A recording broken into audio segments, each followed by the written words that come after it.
Bonjour à tous, c'est l'avant-match sur sportauvergne.fr. La SM affronte Toulon ce dimanche sur la pelouse du stade Vélodrome de Marseille pour le choc de cette 20e journée de top 14.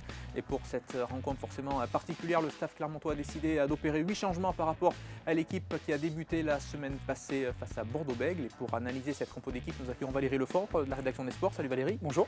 On l'a dit, 8 changements, et parmi ces 8 changements, eh bien, il y a Toeava qui va honorer sa première titularisation au centre. Oui, on l'a trouvé plutôt pas mal et plutôt constant, monté en puissance lors de ses précédentes titularisations depuis ses débuts à Castres. Le centre est a priori le poste qu'il affectionne le mieux, donc ça va être intéressant de le voir associé à Jonathan Davis.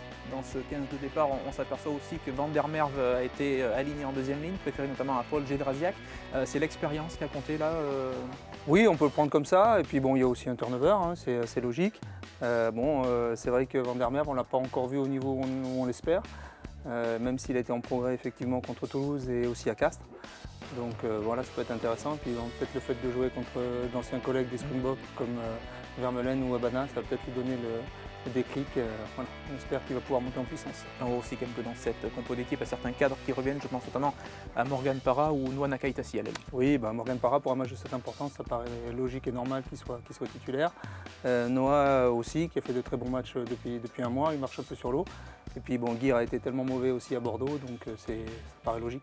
Et la petite surprise, entre guillemets, c'est de retrouver Fernandez, titulaire.